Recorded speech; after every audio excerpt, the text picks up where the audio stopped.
That cash in your wallet, the card in your pocket, it all feels so normal, right? But what if I told you that the simple act of making that paper money once got people executed?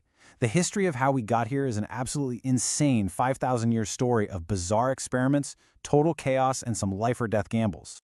Just imagine a world where printing a fake piece of paper could get your head chopped off. Yeah, that's not from a movie. That was the actual warning printed on the world's very first paper money back in 13th century China. The stakes for creating a new kind of currency were literally life and death. So how in the world did we get from that, a system that brutal, to a world where you can buy a coffee with just a tap of your phone? Well, that is the wild journey we are about to take, from the very beginning all the way to the future of your wallet. To really get our heads around modern money, we've got to rewind the clock, way back, to a time before coins, bills, or banks even existed.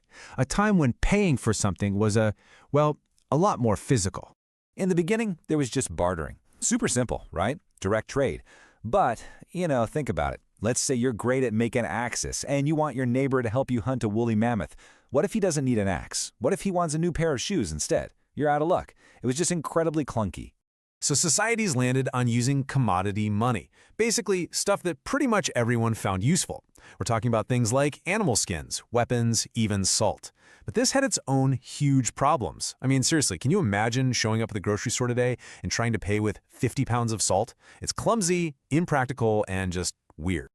But wait, because it gets even crazier. Get this, in 1685, a French colony in Canada completely ran out of coins. Did the governor panic? Nope. He just grabbed a deck of playing cards, signed them, and said, "This is money now."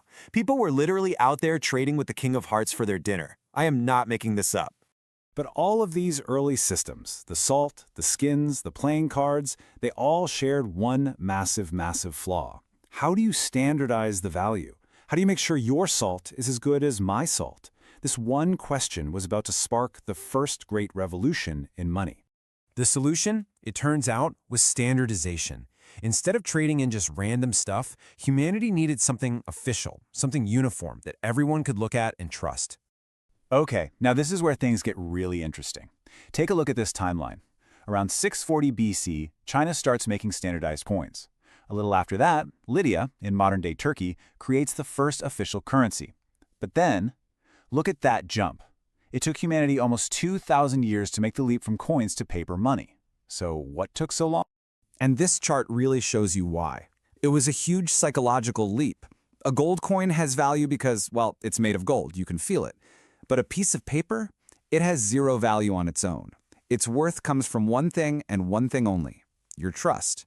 Trust that the government or the bank who issued it will make good on its promise. And that was a radical idea. But this new system, built on trust, it had a single point of failure, a fatal flaw. It all depended on a central power, a king, a government, a bank. So what happens when you can no longer trust them? Well, that very vulnerability was about to set the stage for the biggest revolution in money since the invention of the coin itself. Then, in 2009, in the smoldering ashes of a global financial crisis, some anonymous creator unleashed an idea that turned 5,000 years of monetary history completely on its head. Money without a ruler, without a central authority. Now, this isn't just some random headline. This exact text was embedded into the code of the very first block of Bitcoin ever created. It was a timestamp, sure, but it was also a direct political statement. It was a message saying the old system of centralized trust is failing, and this is the alternative. And this is what makes virtual currency so different. There's no central bank printing more of it, there's no government in control, it's operated by a network of computers, which means no single person or group is in charge. It's money built for the internet, built on math instead of faith in politicians. Okay, now I want you to look at this number. 10,000. Let that sink in for just a second. What on earth could it possibly represent? That is the number of Bitcoins that one of the earliest adopters spent to buy 2 Papa John's pizzas back in 2010. At the time, it was worth about 40 bucks.